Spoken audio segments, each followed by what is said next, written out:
বিহারে ভোটার তালিকায় সংশোধনী নিয়ে যখন তোলপাড় চলছে, জাতীয় নির্বাচন কমিশনের ভূমিকা নিয়ে যখন প্রশ্ন তুলছে বিরোধীরা, তখন সামনে এলো কমিশনের একটি নির্দেশিকা, যেখানে রাজ্যের সিইও দপ্তরের স্বাধীনতার স্বার্থে এক স্বতন্ত্র নির্বাচনী দপ্তর তৈরির জন্য নির্দেশ পাঠিয়েছে জাতীয় নির্বাচন কমিশন, যেখানে রাজ্যের কোনো দপ্তরের সঙ্গে কোনো সম্পর্ক থাকবে না। আর এই নির্দেশিকা নিয়ে রাজ্য রাজনীতিতে এখন তোলপাড় চলছে। নির্দেশিকা বা বিজ্ঞপ্তি মুখ্যমন্ত্রীও একটি তুলে ধরেছেন, আজ সঙ্গে তুলে ধরেছেন একটি তালিকা, যেখানে বাংলা এবং বাঙালিদের টার্গেট করা হচ্ছে বলে অভিযোগ মমতা বন্দ্যোপাধ্যায়ের। অবশ্যই তা নিয়ে আলোচনা চলবে, কিন্তু শুরুতে আজকের বিষয়।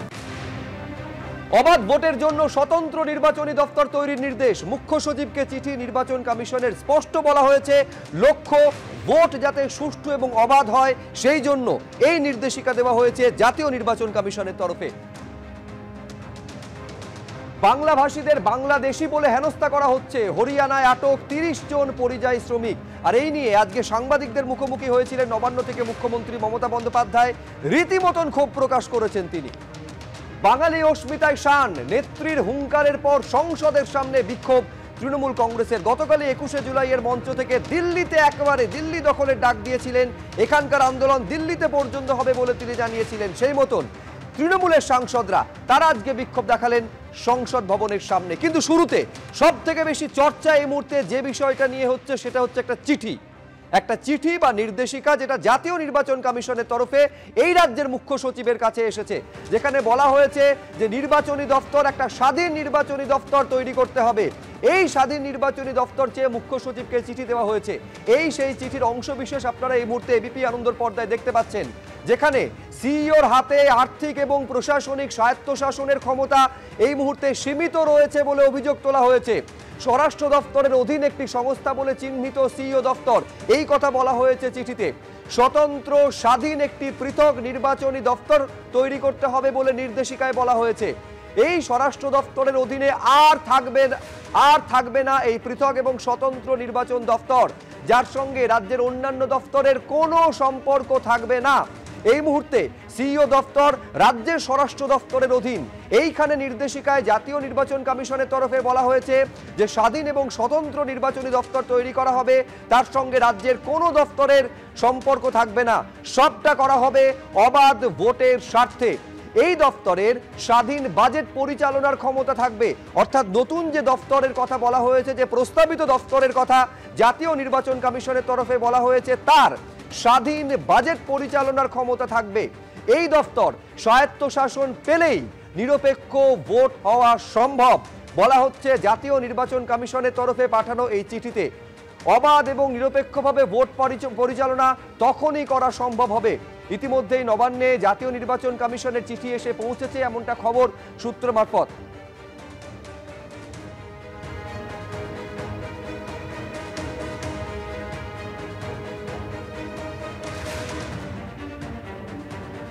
এইখানে ভালো করে খেয়াল করুন, মুখ্য নির্বাচনী আধিকারিকের কার্যালয় অর্থাৎ সিইও অফিস, তার নিচে লেখা রয়েছে স্বরাষ্ট্র বিভাগ, নির্বাচনী শাখা পশ্চিমবঙ্গ সরকার। এইখানে আপত্তি জাতীয় নির্বাচন কমিশনের।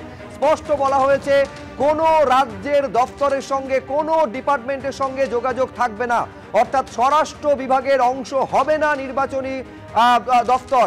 আর সিইও অফিস, যেটা এই মুহূর্তে হোম অ্যান্ড হিল ডিপার্টমেন্টের আওতাধীন, অর্থাৎ স্বরাষ্ট্র দপ্তরের আওতাধীন, সেখান থেকে মুক্ত করতে হবে সিইও দপ্তরকে এবং পৃথক স্বতন্ত্র একটি নির্বাচনী দপ্তর করতে হবে, এই মর্মে নির্দেশিকা পাঠানো হয়েছে। আমি আরো বিস্তারিত জানবো, রুমা পাল আমাদের প্রতিনিধি রয়েছেন আমাদের সঙ্গে সরাসরি। রুমা, নিঃসন্দেহে এই চিঠি এই মুহূর্তে রাজ্য রাজনীতিতে আলোড়ন তৈরি করেছে। দর্শকদের জন্য একটু একেবারে যদি ইন ডিটেল এবং সহজ করে বুঝিয়ে বলতে পারো, কি বলা হয়েছে এই চিঠিতে এবং কেনই বা এই মুহূর্তে রাজ্য রাজনীতি এই চিঠি তোলপাড় ফেলে দিয়েছে? দেখো, প্রথমেই বলে রাখি, সব থেকে বড় কথা যে চিঠিতে কি আছে, ফার্স্ট সাবজেক্ট যেটা বলছে সেটাই একবার বলে দিচ্ছি, functional independence and administrative strengthening of the office. অর্থাৎ বুঝতেই পারছো যে কাজকর্মের ক্ষেত্রে কিন্তু আরও স্বতন্ত্র এবং অন্যদিকে প্রশাসনিক কিন্তু আরও সশক্ত করার জন্যই কিন্তু এই চিঠি দেওয়া হয়েছে। অর্থাৎ বুঝতে পারছো এই সিইও দপ্তর যে একদম স্বরাষ্ট্র দপ্তরের অধীনে, সেই কারণে কিন্তু সিইও দপ্তরকে অন্যান্য দপ্তর অর্থাৎ স্বরাষ্ট্র দপ্তর থেকে একেবারে ছিন্ন করারই কিন্তু নির্দেশ দিয়েছে নির্বাচন কমিশন এবং সেই নির্বাচন কমিশন এই চিঠি দিয়েছে মুখ্য সচিবকে, অর্থাৎ নবান্নে এই চিঠি পৌঁছেছে ইতিমধ্যেই, এবং এই চিঠিতে বলা হয়েছে খুব দ্রুত কিন্তু সিও দপ্তরকে একদম স্বতন্ত্র করতে হবে, ফিনান্সিয়ালি যাতে কোনো বার্ডেন রাজ্য সরকারের উপরে কিন্তু এই সিও দপ্তরে না থাকে। অর্থাৎ আরও একবার বলে দিই, দেখো এসআইআর নিয়ে কিন্তু রাজনৈতিক তরজা তুঙ্গে রয়েছে, এবং সেক্ষেত্রে এসআইআর পরিচালনা করার ক্ষেত্রেও কিন্তু একদম সিও দপ্তর যাতে স্বতন্ত্র থাকে, এবং সেক্ষেত্রে ফিনান্সিয়ালি যেমন স্বতন্ত্র থাকবে, অন্যদিকে ট্রেনিং একটা বিস্তর লেভেলে কিন্তু ট্রেনিং হওয়ার কথা, এবং কর্মচারী নিয়োগের ক্ষেত্রেও কিন্তু সিও দপ্তরে কিন্তু স্বাধীনতা থাকবে। অর্থাৎ পুরো চিঠিতেই যেটা বলা হয়েছে, আরও একটা উল্লেখ করা হয়েছে যেখানে কিন্তু সিও দপ্তর অর্থাৎ সিইওকে কিন্তু রাজ্যের তরফ থেকে ফিনান্সিয়ালি অর্থাৎ অর্থনৈতিকভাবে এবং অন্যান্য বিষয়ে কিন্তু পুরোপুরি সাহায্য করা হয় না, অর্থাৎ ঘাটতি রয়েছে সেই সাহায্যের, এমনটাও কিন্তু চিঠিতে উল্লেখ করা হয়েছে। যে সাহায্যের প্রয়োজন, যে ফিনান্সিয়াল সাহায্যের প্রয়োজন সিও দপ্তরের রাজ্যের তরফ থেকে, সেই সাহায্য প্রদান করা হয় না, এমনটা বলা হয়েছে একদম নির্বাচন কমিশনের এই চিঠিতে। সেই কারণে কিন্তু সিও দপ্তরকে একেবারে স্বতন্ত্র করার নির্দেশ দেওয়া হয়েছে একদম মুখ্য সচিবকে। দেখো প্রথমে বলে রাখি যে সিও দপ্তরের মাধ্যমে কিন্তু সবকিছু হয়, যেমন নির্বাচনী প্রক্রিয়া পরিচালনা করা হয়। অন্যদিকে জানিয়ে রাখি যে এই সিও দপ্তরকে কিন্তু পুরোপুরি ক্ষেত্রে একদম রাজ্যের যে স্বরাষ্ট্র দপ্তর, সেই স্বরাষ্ট্র দপ্তরের উপর অধীনে রয়েছে বলে তার উপর নির্ভর করতে হয়, ফিনান্সিয়ালি নির্ভর করতে হয়, অনেক সময় লজিস্টিক বিষয়ে নির্ভর করতে হয়। সেক্ষেত্রে অনেক সময় দেখা যায় সেই নির্ভরশীলতা একেবারে যাতে না থাকে, একেবারে ওই দপ্তর থেকে ছিন্ন করার কিন্তু নির্দেশ দেওয়া হয়েছে। অর্থাৎ বুঝতে পারছো 26-এর নির্বাচনের আগে কিন্তু আরও একটা পদক্ষেপ নিতে চলেছে নির্বাচন কমিশন। এবং আরও একটা বিষয় জানিয়ে দিই, খুব দ্রুত বাংলায় শুধু নয় গোটা দেশেই কিন্তু এই এসআইআর চালু হতে চলেছে, এবং খুব দ্রুতই কিন্তু এসআইআর হবে। অর্থাৎ এতদিন আমরা দেখেছিলাম নোটবন্দি, এখন কিন্তু ভোটবন্দি হবে। এবং সেক্ষেত্রে বলে রাখি যে ভোট যেমন একদিকে স্বচ্ছতা থাকে, ভোটার লিস্টের স্বচ্ছতা যেমন দরকার হবে, অন্যদিকে যাতে ভোট জালিয়াতি রোখা যায় সেই পদক্ষেপ নিতে চলেছে নির্বাচন কমিশন। একেবারে সেই পদক্ষেপ নিতে চলেছে জাতীয় নির্বাচন কমিশন। এই মর্মে একটি চিঠি পর্যন্ত নির্দেশিকা দেওয়া হয়েছে। আমি এইখানে অধ্যাপক রাজাগোপাল ধর চক্রবর্তীর সঙ্গে যোগাযোগ করতে পেরেছি। রাজাগোপাল বাবু, এইটা আপনার থেকে একটু বুঝে নিতে চাইছি। এইখানে স্পষ্ট যেটা বলা হচ্ছে এই চিঠির একটা অংশে, the election department should have a dedicated budget ahead, তারপরের অংশটা অত্যন্ত গুরুত্বপূর্ণ। This will facilitate full financial and administrative autonomy to the CEO as required for the effective and impartial conduct of elections. তার মানে এই সিইও দপ্তর এতদিন পর্যন্ত যে বিধানসভা বা লোকসভা নির্বাচন এই রাজ্যে পরিচালনা করত, আদৌ কতটা ইম্পার্শিয়াল ভোট এই রাজ্যে হতো, এই চিঠি তো সেইটা প্রশ্নটা বড় করে তুলে দিচ্ছে। হ্যাঁ দেখুন, ভারতের সংবিধান নির্বাচন কমিশনের বিরাট দায়িত্ব, সুপারিনটেন্ডেন্ট ডাইরেকশন অ্যান্ড কন্ট্রোল, মানে ভারতবর্ষের যাবতীয় নির্বাচনের পুরো কর্তৃত্ব। এবং এমনকি আপনারা দেখলেন যে সুপ্রিম কোর্টের যে অনুরোধ ছিল যে আধার কার্ড ইত্যাদিকে মান্যতা দাও, ওগুলো চানা পারবে না, সম্ভব না। এটা কিন্তু নাগরিকতা প্রমাণ করে না। সুতরাং তারা যে আইডেন্টিটি প্রমাণ করে, আমরা আরো তাদের প্রমাণ লাগবে। সুতরাং বোঝা যাচ্ছে যে ভোট জালিয়াতি ভারতবর্ষে নানান জায়গায় ব্যাপকভাবে চলছে, এবং যার জন্য নানান ধরনের কমপ্লেন আসছে নির্বাচন কমিশনের কাছে। তাদের কাছে অনেকেই বলছে যে বিভিন্ন রাজ্য সরকারের যে নির্বাচন দপ্তরগুলো আছে, আমরা এতকাল দেখে এসেছি যে নির্বাচন কমিশন সম্পূর্ণভাবে রাজ্যের উপর নির্ভরশীল, রাজ্যের স্টাফের উপরে, রাজ্যের দয়াতে, রাজ্য সরকারের দয়াতে। এখন দেখা যাচ্ছে যে রাজ্য সরকার কোনো দয়া দেখাতো না নির্বাচন কমিশনের কাছে, তাদের বাজেটও নেই, তাদের ইন্ডিপেন্ডেন্ট অফিস নেই। তারা একটা হোম ডিপার্টমেন্টের আন্ডারে কাজ করতো, হোম এবং হিল, অদ্ভুত ব্যাপার, তার আন্ডারে তাকে কাজ করতে হতো। স্বাধীনতা তাদের ছিল না, নিজস্ব স্টাফ ছিল না। একই চিঠিটা আপনি বলছেন, সেখানে বলা হয়েছে যে 5-6 জন গুরুত্বপূর্ণ স্টাফ, যে সমস্ত অফিসার লেভেলে, তাদেরকে নিয়ে এক্ষুনি করতে হবে, নিজস্ব স্টাফ রাখতে হবে। এটা বোঝা যাচ্ছে যে 26-এর নির্বাচন অন্য 5টা নির্বাচন থেকে সম্পূর্ণ ভিন্ন হতে চাইছে, এবং এটাই যে অধিকার সংবিধান দিয়েছে এতকাল পরে এই নির্বাচন কমিশন কিন্তু তার ক্ষমতা কি সে পরিষ্কার করে বুঝিয়ে দিতে চাইছে, বিহারেও সেটা করছে। একেবারে এই জ্ঞানেশ কুমার তিনি একেবারে সিইসি হওয়ার পর, চিফ ইলেকশন কমিশনার হওয়ার পরে একেবারে বিহারের জন্য যে এসআইআর করা বলুন বা এই যে নির্দেশিকা, নিঃসন্দেহে তা নিয়ে চর্চা চলছে। আমি এইখানে একটা বক্তব্য দর্শকদের স্মরণ করিয়ে দেব। শুভেন্দু অধিকারী রোহিঙ্গা মুক্ত ভোটার লিস্ট চাই এই দাবি করে যখন সিইও দফতরে গেলেন, তখন সিইও দফতরের কাছে ডেপুটেশন দেওয়ার পর বাইরে এসে সাংবাদিকদের মুখোমুখি হয়ে বলেছিলেন এই সিইও দফতরের মধ্যে 50-50 করতে হবে, অর্থাৎ অর্ধেক থাকবে কেন্দ্রের কর্মচারী, অর্ধেক থাকবে রাজ্যের কর্মচারী। কি বলেছিলেন সেদিন রাজ্যের বিরোধী দলনেতা, দেখুন। এই অফিসে পশ্চিমবঙ্গ সরকারের সবাইকে ডেপুটেশনে নিতে হবে, আইনে কোথাও লেখা নেই। আমি বলেছি 50% সেন্ট্রাল গভর্নমেন্ট থেকে ডেপুটেশনে চান, 50% স্টেট গভর্নমেন্ট থেকে চান। We don't want any favour, we want fair. আমরা স্বচ্ছতার জন্য এই সিও অফিসে আমরা অর্ধেক কেন্দ্রীয় সরকারের কর্মচারী, অর্ধেক রাজ্য সরকারের স্থায়ী কর্মচারী ডেপুটেশনে আনার ব্যবস্থা করুক সিও, এই দাবি করেছি। সুমিতা, চিঠির মধ্যে একেবারে স্পষ্ট বলা হয়েছে কোথায় কোথায় administrative lack of administrative autonomy ছিল, আচ্ছা ফিনান্সিয়াল পাওয়ারের লিমিটেশন ছিল, কোথায় কোথায় সীমাবদ্ধতা ছিল। এইখানে বলা হচ্ছে যে ইম্পার্শিয়াল কন্ডাক্ট অফ ইলেকশন, অর্থাৎ স্বচ্ছভাবে একেবারে অবাধ ভোট করতে হলে এই স্বতন্ত্র নির্বাচন দপ্তর তৈরি করতে হবে। অবাধ ভোট তো সবাই চাইছে, তৃণমূল, কংগ্রেস, সিপিএম, বিজেপি সবাই চাইছে। আপনিও নিশ্চয়ই সমর্থন করবেন সিইসির বা জাতীয় নির্বাচন কমিশনের এই প্রস্তাবকে? না না, আমি বলছি জাতীয় নির্বাচন কমিশন যা দেখতে পাচ্ছি বিহারে 40 লক্ষ ভোটার লিস্ট থেকে নাম বাদ যাওয়ার পর আগুন নিয়ে খেলতে শুরু করেছে, দখলের রাজনীতি। কমিশন যেমন আপনি দেখুন 2011 সালে তৃণমূল ক্ষমতায় আসার পরে 2016 সালে যখন ক্ষমতা এলো ফুল সেন্ট্রাল ফোর্স দিয়ে এই ইডি সিবিআইকে ভয় দেখিয়ে আপনারা কিভাবে ভোট করিয়েছে তৃণমূলের সবকে চোর চোর বলে, মানুষ তার উত্তর দিয়েছে। আবার ঠিক আপনি দেখুন যে 100% সেন্ট্রাল ফোর্স দিয়ে চিফ ইলেকশন কমিশন ডিএম থেকে এসপি থেকে সবকে সরিয়ে ভোট করিয়েছে। এইখানে তো প্রশ্নটা সমীরদা উঠবে 2011, 16 বা 21 বলুন, এইটা সেই সিইও অফিস ভোটটা পরিচালনা করেছে যে সিইও অফিস স্বরাষ্ট্র দপ্তরের অধীনে কাজ করে। আপনি দেখুন যে নোটবন্দি করে যেভাবে ভারতবর্ষের পুরো মানুষকে এই টাকা কি যেন ফেক টাকা নিয়ে এসে সমস্ত করে দেবে বলেছিল, আজকে কিন্তু এই ভোটবন্দি করতে যাচ্ছে দখলের রাজনীতি।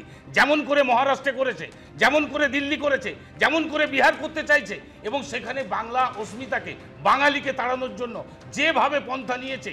পরের পর ঘটনা কালকে 21শে জুলাই কি নিয়ে হয়েছিল 1993 সালের no identity no voter card নিয়ে যে আন্দোলন হয়েছিল, 13 জনের মৃত্যু ঘটেছিল। এই মমতা বন্দ্যোপাধ্যায় তার স্বাভাবিকভাবে আজকে বাঙালিদের উপরে যে অত্যাচার মানুষ বুঝতে পেরেছে, যেভাবে বাংলায় মুক্ত যদি একটা ভোটার লিস্ট হয়, আপনি বলুন সেখানে কোনো বাংলাদেশি অনুপ্রবেশকারীর নাম থাকবে না, কোনো রোহিঙ্গার নাম থাকবে না। এই অবস্থায় তারা যদি ভোটটা দেন এই ত্রুটিমুক্ত ভোটার লিস্টে ভোটটা হলে কার আপত্তি থাকবে? আপনি মমতা বন্দ্যোপাধ্যায়ের নাম তুলেছেন, বিমল শঙ্কর নন্দর কাছে যাওয়ার আগে মমতা বন্দ্যোপাধ্যায় কি বলেছিলেন দেখুন। এটা কিসের তথ্য, কে দিচ্ছে? ইলেকশন কমিশনে শুধু তো বিজেপি ভর্তি। আমি জানি যিনি চেয়ারম্যান হয়েছেন, I respect him because of the chair, but he was the principal secretary of Home Minister, the secretary of Home Minister Amit Shah. I know that. No impartial people are there. चुनाव का पहले उसको अंदाजा हुआ है, ऐसा करके वो बीजेपी को भी जिताया था। आपको पता है इलेक्शन का टाइम में 18-20% वोट। বিমল শঙ্কর নন্দ, কথা বলি প্রথমে সাংবিধানিকভাবে একটা কথা বলি। এই যে সিইওটা কি, এটা একটা স্ট্যাটিউটারি অথরিটি যে নির্বাচন কমিশন, ভারতের নির্বাচন কমিশনকে রিপ্রেজেন্ট করে। সে হচ্ছে স্ট্যাটিউটারি অথরিটি, এবং ভারতের সংবিধানের 324 নম্বর ধারা যখন ইন্ট্রোডিউসড হলো তখন পরিষ্কার করে বলে দেওয়া হয়েছে এই সিইও ইন্ডিপেন্ডেন্ট হবে। সংবিধানটা একটু উল্টেপাল্টে দেখলে এটা বোঝা যাবে। এবং তাদের ডিউটি এবং পাওয়ার সেগুলো ঠিক করা হয়েছে দুটো আইন অনুযায়ী। একটা হচ্ছে রিপ্রেজেন্টেশন অফ পিপল অ্যাক্ট 1950, তার section 13A, representation of peoples act 1951 প্রথমটা কেন্দ্রের নির্বাচনগুলো দেখে, দ্বিতীয় আইনটা রাজ্যের নির্বাচন সংক্রান্ত, তার 20 নম্বর ধারা।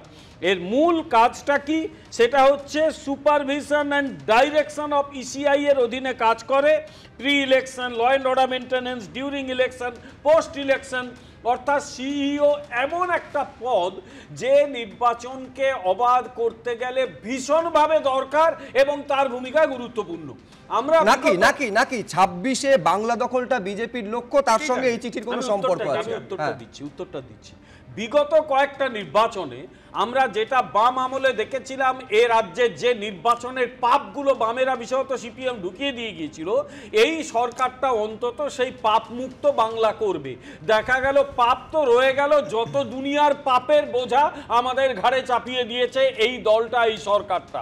ফলে এখানে নির্বাচন হয় না, এখানে নির্বাচনের দিন মানুষ খুন হয়, এখানে মারধর হয়, ভোটকে ভয় দেখানো হয়। একজন এমপি নিজে বলে বসেন, আপনি আপনার পুরনো ইয়েগুলো দেখুন তো, যে ওরে বাইরের লোক তো 3 দিন 4 দিন থাকবে, আমরা তো বরাবর থাকবো। এই প্রকাশ্যে হুমকি দেওয়া হয়, ফলে সিইওকে নিরপেক্ষ তৈরি করতে হবে। এইখানে হচ্ছে সবথেকে বড় প্রশ্ন, একটা বিরতিতে যাব, বিরতির পর বড় প্রশ্ন এটা থাকবে যে এই সিইও দপ্তর তার মানে যতগুলো ভোট লোকসভা বা বিধানসভা এতদিন পর্যন্ত পরিচালনা করেছেন, আদৌ সেগুলো নিরপেক্ষভাবে হয়েছে কিনা, এই চিঠিটা সেই প্রশ্ন বড় করে সামনে এনে দিয়েছে। আমি সৈকত গিরির কাছে আসবো। তার মানে মূল প্রশ্নটা থাকছে যে কতটা স্বাধীন এবং নিরপেক্ষভাবে ভোট হয়েছে। মানে এই সিইও দপ্তরের তত্ত্বাবধানে যতগুলো ভোট হয়েছে, সেটা তৃণমূল আমলে হতে পারে বা তোমাদের বাম আমলে হতে পারে, সেটা কতটা ইম্পার্শিয়াল হয়েছে, কতটা নিরপেক্ষ ভোট হয়েছে, এই চিঠি তো সেই প্রশ্নটা দিনের আলোর মতন বড় করে সামনে এনে দিচ্ছে।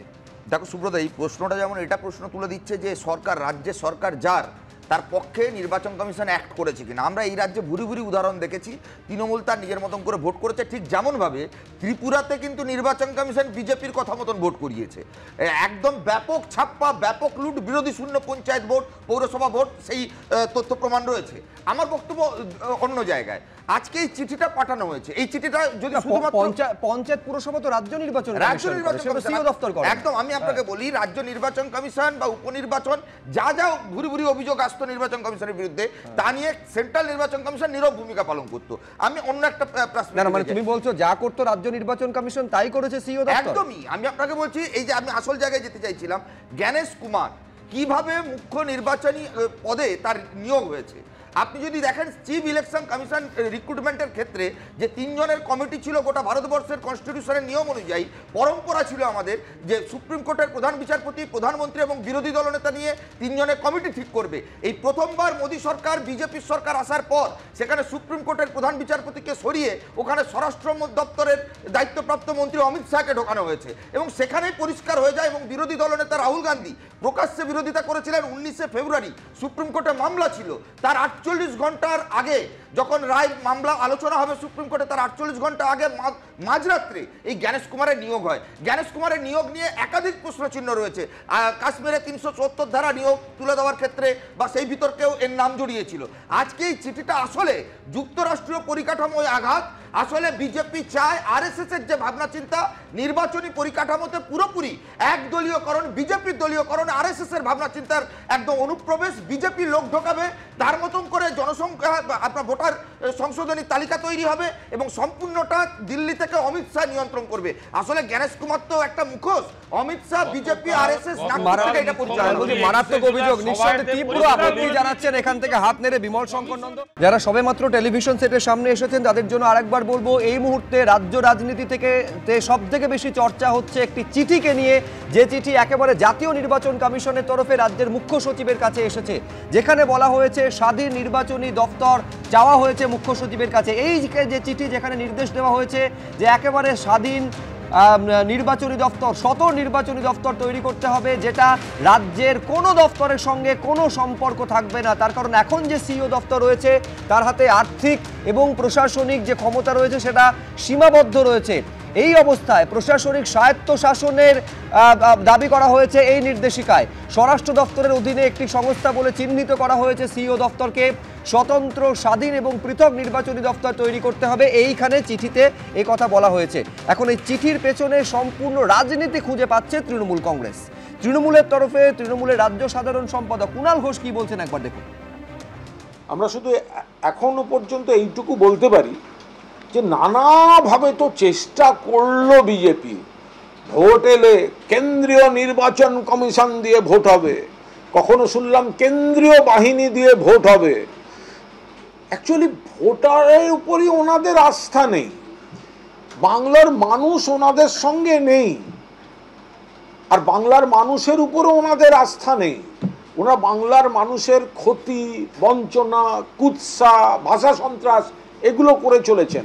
ফলে নির্বাচন কমিশনকে ব্যবহার করে যাই করুন না কেন 250-র বেশি আসন নিয়ে মমতা বন্দ্যোপাধ্যায় চতুর্থবারের জন্য মুখ্যমন্ত্রী হবেন। বিমলদা, গতকাল 21-এর মঞ্চ থেকে দাঁড়িয়ে মমতা বন্দ্যোপাধ্যায় বলেছিলেন নির্বাচন কমিশন ষড়যন্ত্র করছে, আজকে কুণাল ঘোষ বলছে নির্বাচন কমিশনকে আপনারা ব্যবহার করছেন, লক্ষ্য বাংলা দখল। প্রথমেই এদের জানা উচিত যারা এই ধরনের কথাবার্তা বলে, তোমাদেরও কিছু করার থাকে না, এদের গিয়ে ইন্টারভিউ নিতে হয়, আমাদের এদের আলোচনা করতে হয়, বিরক্তি লাগে, তারপরেও করতে হবে, কি করা যাবে, কাদা যখন ঘাঁটতে নেমেছি গায়ে একটু কাদা লাগবে।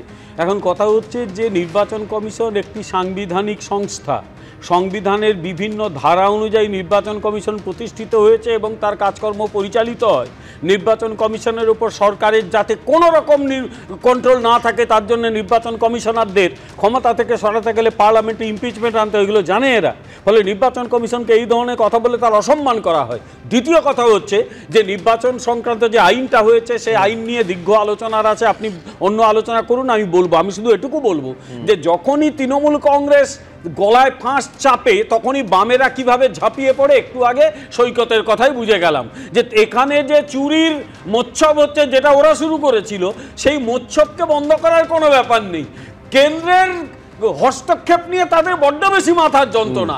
শিপে মূলকে নিয়ে আমরা কম বলছি না, সেটিংটা অনেক হচ্ছে, সেটিং যাই সেটিং সবই তো করলেন ক্ষমতা থেকে বাংলায়। বেশ বেশ, আমি শীর্ষেন্দু সিনহা রায়ের কাছে আসবো, এখনো তিনি বলার সুযোগ পাননি। বেশ, আমি দুজনকে থামালাম। আমার মূল প্রশ্ন হচ্ছে শীর্ষেন্দুদা, সম্ভবত পশ্চিমবঙ্গ একমাত্র রাজ্য যেখানে এই সিইও দপ্তর সেটা রাজ্যের স্বরাষ্ট্র দপ্তর এবং তার অধীনে পড়ে সম্ভবত, কিন্তু আমি বলছি একটা সিইও দপ্তর যেটার উপর মূল দায়িত্ব হচ্ছে প্রত্যেক নাগরিকের ভোটাধিকার সুনিশ্চিত করা, ভোট গ্রহণ পর্ব যেটা গণতন্ত্রের উৎসব সেটা যেন বাধাহীনভাবে হয় সেটা সুনিশ্চিত করা।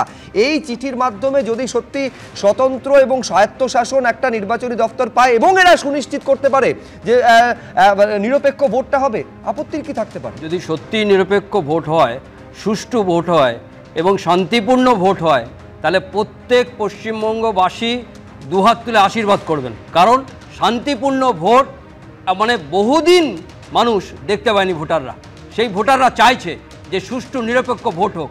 আজকে নির্বাচন কমিশনের নির্দেশ অনুযায়ী সিএ দপ্তরকে স্বতন্ত্র করবার কোনো আইন সেরকমভাবে নেই, কিন্তু তবে দেখতে হবে যে নির্বাচন কমিশন নির্বাচন প্রক্রিয়াকে সুষ্ঠু ও নিরপেক্ষভাবে পরিচালনা করার জন্য কিছু নিয়ম নির্দেশিকা জারি করতে পারে, সেই নির্দেশিকার মধ্যে এটা অন্তর্ভুক্ত। আজকে যে জিনিসটাতে বাজেট বলুন, কর্মী বলুন, প্রত্যেকটা আলাদা জায়গা করতে পারবেন, যে দপ্তরের পৃথক বাজেট পাবে যা তাদের কার্যক্রম পরিচালনার জন্য যথেষ্ট হবে। আর একটা কথা নিজে বলছেন চিঠিতে যে নির্বাচন প্রক্রিয়ার জন্য প্রয়োজনীয় কর্মী নিয়োগের ক্ষেত্রে সিইও দপ্তরকে স্বাধীনতা দেওয়া হবে। এগুলো দরকার ছিল, হয়তো দরকার ছিল, আমরা বুঝতে পারবো যখন ভোটটা হবে। ভোট সুষ্ঠু নিরপেক্ষ হবে, এটা প্রত্যেকটা ভোটার চায়। এইখানে তৃণমূলের অভিযোগ এই স্বাধীনতার নামে আসলে বিজেপি হস্তক্ষেপের জায়গা খুঁজে পাচ্ছে। হস্তক্ষেপের কিছু নেই, জিনিস হচ্ছে নির্বাচন কমিশন কিন্তু সাংবিধানিক একটা জায়গা, সেই সাংবিধানিক জায়গা থেকে কোনো স্বরাষ্ট্র দপ্তরের অধীনে থাকবে। এটা যদি না থেকে যদি স্বতন্ত্র হয়, স্বতন্ত্র হয়ে যদি সুষ্ঠু পরিচালনা হয় এবং শান্তিপূর্ণ হয়, তাহলে প্রত্যেক ভোটার কিন্তু, আবার বলছি, প্রত্যেক ভোটার চায়, সেই জায়গাটাতেই চায়। যে জায়গাটাতে স্বতন্ত্র হয়েছে, যে চিঠিটা এসছে, সেটা কোনো রকমভাবে আলাদা রকম করার কথা নয়। কেন সাংবিধানিক কথা, ইলেকশন কমিশন কিন্তু আলাদা, ইলেকশন কমিশন কখনো কারোর আন্ডারে নয়। সেই জায়গাটাতে প্রথম দেখতে হবে যে সুষ্ঠু এবং নির্বাচন পরিচালনার জন্য কমিশন দেশের নির্বাচন প্রক্রিয়াকে স্বচ্ছভাবে করার জন্য এগিয়ে থাকে, এগিয়ে থাকার জন্য স্বতন্ত্র স্বাধীন একটা পৃথক নির্বাচন দপ্তর। কিছুক্ষণ আগে বলছিলাম, বেশ আমি আবার সমীরদা আপনার কাছে আসবো। আমি বলছিলাম যে সম্ভবত পশ্চিমবঙ্গ একমাত্র রাজ্য যেখানে সিইও দপ্তর রাজ্যের স্বরাষ্ট্র দপ্তর এবং পার্বত্য দপ্তরের অধীনে পড়ে, এবং এইটা নিশ্চিতভাবে বলা যায় একমাত্র রাজ্য পশ্চিমবঙ্গ যেখানে ভোট হলে শুধু হিংসার ছবি দেখা যায়, অন্য কোনো রাজ্যে দেখা যায় না। এখানে রক্তপাতের ছবি দেখা যায়, এখানে প্রাণহানির ছবি দেখা যায় দুর্ভাগ্যজনকভাবে। এখন এই নির্দেশিকার পরে ছবিটা বদলাবে কিনা আমরা জানি না, সেটা 26-এ বোঝা যাবে। কিন্তু এই ঘটনাকে নিয়ে, এই চিঠিকে নিয়ে রাজনৈতিক চাপানুতর কিভাবে শুরু হয়েছে, কুণাল ঘোষের বক্তব্য আপনাদের সামনে রাখলাম। দেখুন বিজেপি রাজ্য সভাপতি কি বলছেন। কেন্দ্রীয় নির্বাচন কমিশন একটি স্বচ্ছ ভোটার তালিকার মধ্যে দিয়ে মানুষকে স্বতঃস্ফূর্তভাবে ভোট দানে অংশগ্রহণ করানোর জন্য যা যা করার সেটা করবেন। পশ্চিমবঙ্গের মানুষ চায় স্বচ্ছ ভোটার তালিকায় ভোট দিতে। মুখ্যমন্ত্রীর সম্পর্কে তৃণমূল কংগ্রেস আগে বলতো তিনি সততার প্রতীক, তাহলে যিনি সততার প্রতীক তিনি স্বচ্ছতার প্রতীকও হবেন। তা আমরা তো স্বচ্ছতা চাই। ভুয়ো ভোটার, রোহিঙ্গা, বাংলাদেশি অনুপ্রবেশকারী মুক্ত ভোটার লিস্ট চাই, তার উপরে নির্বাচন হবে। আর বাংলা যখন এগিয়ে, বাংলার যখন এত সাফল্য, 3 গুণ যখন সেখানে কৃষকের রোজগার, তখন নির্বাচনে এত আতঙ্কের কি আছে? অর্থাৎ জাতীয় নির্বাচন কমিশন এইটা স্পষ্ট করে দিচ্ছে যে স্বচ্ছ এবং নিরপেক্ষভাবে ভোট করানো এইটা তাদের মূল লক্ষ্য। এবার এই ভোটটা যারা দেবেন তারা যদি বাঙালি হন তাদের কিন্তু টার্গেট করা হচ্ছে বারে বারে বিজেপি শাসিত রাজ্যে। আজকে মুখ্যমন্ত্রী ফের এই অভিযোগ করেছেন। তিনি বলছেন, একটি চিঠি তিনি দেখিয়েছেন, তিনি বলছেন হরিয়ানা থেকে একটি চিঠি এসেছে, চিঠিতে 52 জনের নাম রয়েছে। এইবারে খেয়াল করুন পরবর্তী অংশ অত্যন্ত গুরুত্বপূর্ণ, যে যে জেলার নাম তিনি করেছেন এবং তিনি বলছেন এই জেলার নাম কিন্তু এই চিঠিতে রয়েছে। মালদা রয়েছে, 2 দিনাজপুর অর্থাৎ উত্তর দিনাজপুর এবং দক্ষিণ দিনাজপুর, নদিয়া, মুর্শিদাবাদ, কোচবিহার, উত্তর 24 পরগনার জেলা শাসককে যাচাই করতে বলেছে। ঠিক কি বলা হয়েছে, মুখ্যমন্ত্রী এই যে চিঠি তুলে ধরে ঠিক কি বলেছেন নবান্নে সাংবাদিকদের মুখোমুখি হয়ে রাখবো আপনাদের সামনে এবং তা নিয়ে আলোচনা চলবে। দেখুন, বাংলাদেশ সাসপেক্ট করে আজকে আবার একটা চিঠি এসছে এই হরিয়ানা থেকে, হরিয়ানার গুরগাঁও থেকে, ডাবল ইঞ্জিন সরকার। অনেকগুলো নাম দিয়ে বলা হচ্ছে in all district Kolkata district collector মানে ডিএমদের কাছে, মালদা জেলা, দক্ষিণ দিনাজপুর জেলা, উত্তর দিনাজপুর জেলা, নদিয়া জেলা, মুর্শিদাবাদ জেলা, কুচবিহার জেলা, উত্তর 24 পরগনা জেলা এবং অল এসপিকেও বলা হয়েছে যে নামগুলো সব ভেরিফাই করে ইমিডিয়েট আমাদের জানাও এমএইচ এর গাইডলাইন্স অনুযায়ী। এরা কি চাইছে, বাংলাটাকে দখল করতে নাকি? মানে গায়ের জোরে বাংলা রাজ্যটাকে উঠিয়ে দিতে? ভাষা সন্ত্রাস চলছে, মানুষের উপর অত্যাচার সন্ত্রাস চলছে। এবার প্রত্যেকটা জেলা চুনকে চুনকে মানে বেছে বেছে জেলার মানুষদের যাতে সংকটে ফেলা যায়। আমি সবাইকে বলবো কেউ ভয় পাবেন না। এই সব করে ভোটার লিস্ট থেকে নাম বাদ দিয়ে বিজেপি যদি মনে করেন মহারাষ্ট্র দিল্লির মতো বাংলায় জিতবেন তাহলে ভুল করছেন। মানুষের বিস্ফোরণ গতকাল আপনারা দেখেছেন। কাউকে আমরা নিয়ে আসিনি, তারা নিজেদের তাগিদে এসছেন। এটা তো প্রায় নাম আছে 52 জনের।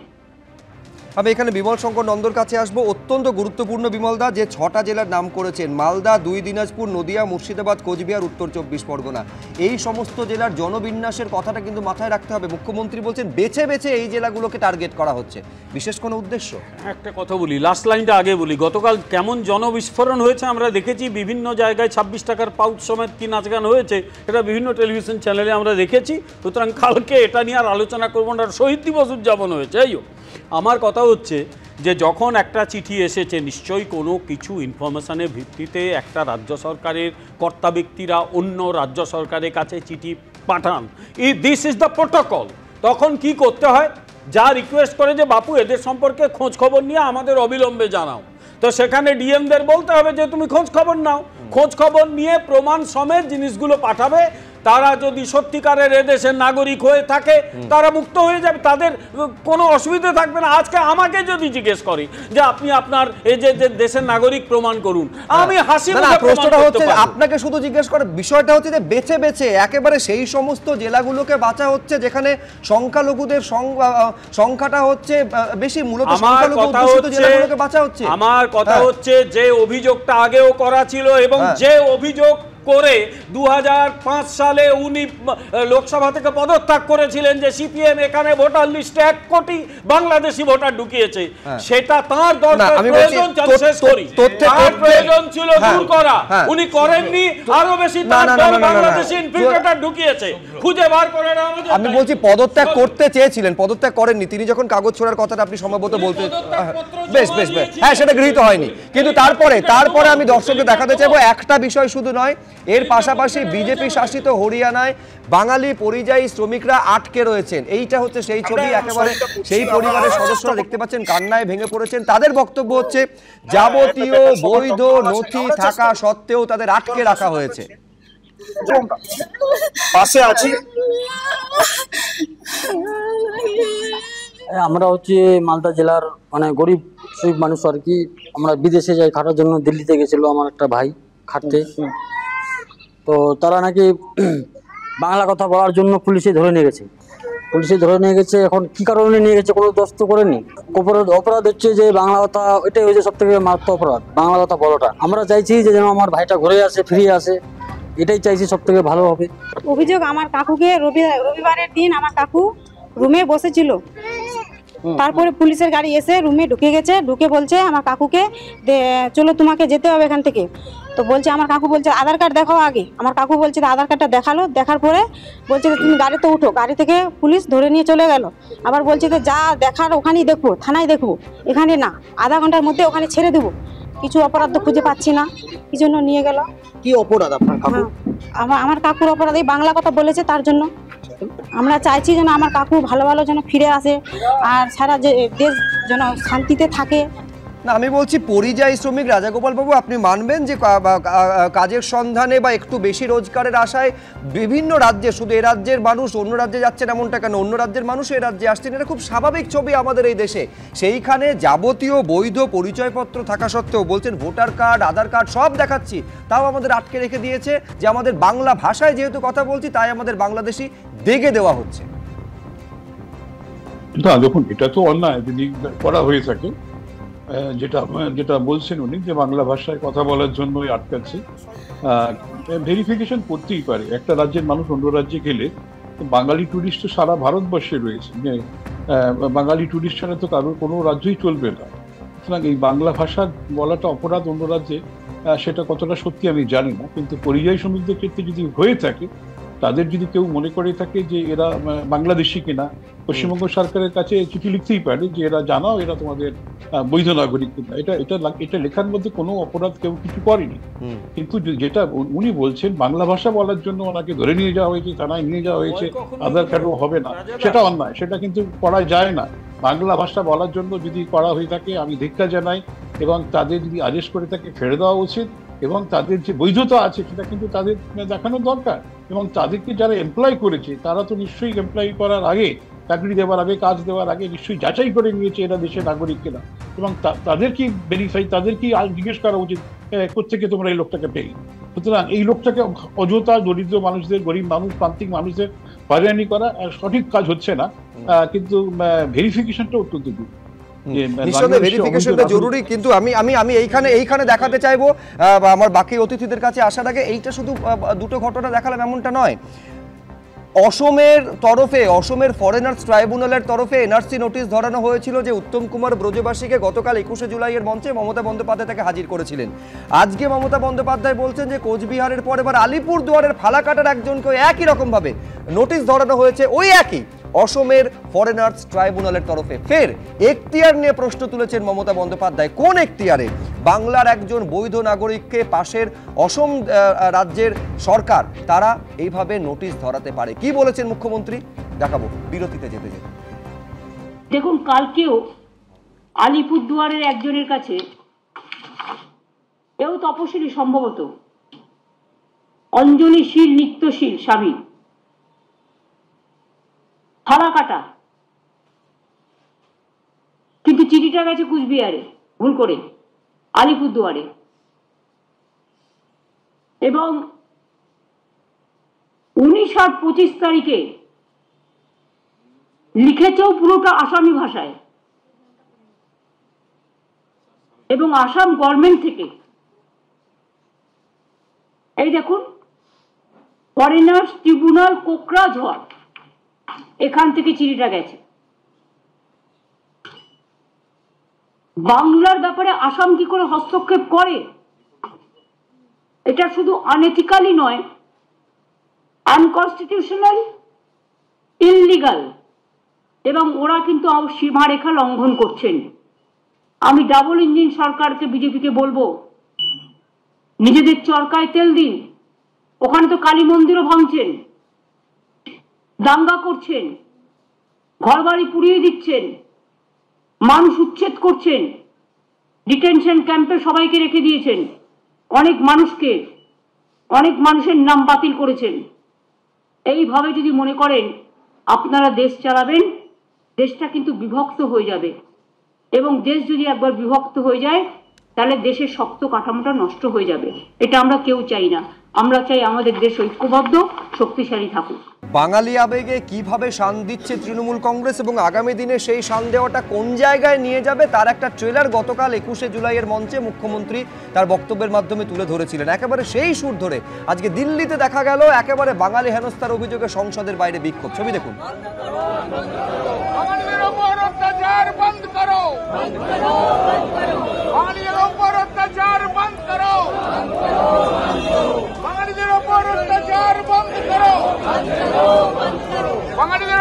একটা বিষয় সৈকত নিশ্চিত, আচ্ছা আমি তার আগে একটা তথ্য দিয়ে রাখি, সেটা হচ্ছে নদিয়ার যে ছবিটা আপনাদের সামনে দেখালাম, যাদেরকে প্রায় 30 জন পরিযায়ী শ্রমিককে আটকে রাখা হয়েছে হরিয়ানাতে, সেখানে কেউ কেউ অভিযোগ করছেন সৈকত, খেয়াল করো, যে 3 পুরুষের নথি নাকি চাওয়া হয়েছে, সেই নথি এলে তবে তাদের সেখান থেকে ছাড়া হবে।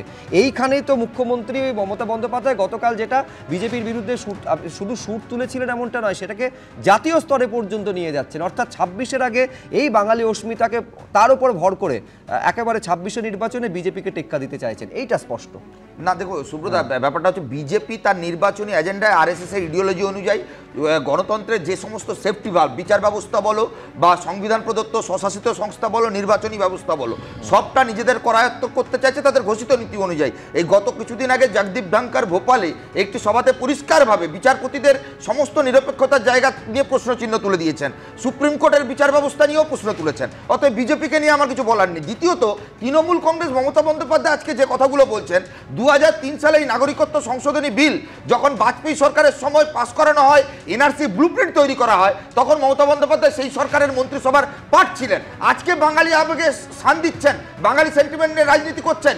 বিদ্যাসাগর ইউনিভার্সিটিতে এই বাঙালি স্বাধীনতা সংগ্রামীদের সন্ত্রাসবাদী বানিয়েছে এই সরকার।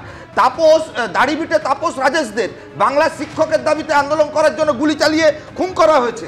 লাভলি খাতুনদের প্রধান বানিয়েছেন বাংলাদেশের নাগরিকদের। এই পশ্চিম বাংলার মাটিতে তৃণমূলের নেতারা অবৈধ নাগরিকদের ভোটার কার্ড বানানোর ব্যবসা খুলে কোটি কোটি টাকা লাভ করেছে। দিল্লির সরকার, স্বরাষ্ট্র দপ্তর, তারা অনুপ্রবেশ আটকাতে পারেনি, তারা বাংলাদেশি রোহিঙ্গা অনুপ্রবেশ আটকাতে ব্যর্থ। তারা কিনা এখন দেশের মানুষ, বাংলার মানুষকে, এক সেকেন্ড, তারা, আমি বিজেপিকে বলছি সুমিতা, বিজেপিকে বলছি সুমিতা, এই বিজেপি দালালিটা বন্ধ করুন। এই রাজ্যে যে বিজেপি সরকার দিল্লি স্বরাষ্ট্র দপ্তরে, সমীর চট্টোপাধ্যায়, আর আমি বিজেপিকে বলছি, বলিনি তারপর আপনি বলবেন। মমতা বন্দ্যোপাধ্যায় আপনি কি বিজেপিতে জয়েন করেছেন? না না, তারপর বিজেপিকে বলি, তারপর আপনি আপনারা মহান হওয়ার জন্য, আরে বিজেপিকে আপনারা মহান হতে হলে তৃণমূলের গায়ে কেন লাগছে? আমি আবারও বলছি, এইটাই তো সেটিং, এই তো গোটা রামবাম ঘটি বাঙালি করতে চাইছে। বেশ, আমি সৈকতকে থামালাম, সমীর চট্টোপাধ্যায়, বেশ, আমি সৈকতকে থামালাম, ফাইন, সমীর চট্টোপাধ্যায়, প্লিজ সমীর দা, না অনেকক্ষণ তুমি বলার সময় পেয়েছো, সমীর দা, না সৈকত, প্লিজ সমীর চট্টোপাধ্যায়, আমি তো সমীর দাকে সময় দিচ্ছি বলার। আজকে বাঙালি অত্যাচার যেভাবে চারিদিকে, সেটা দিল্লি বলো, আসাম বলো, হরিয়ানা বলো, উত্তরপ্রদেশ বলো, রাজস্থান বলো, মধ্যপ্রদেশ বলো, ওড়িশা বলো,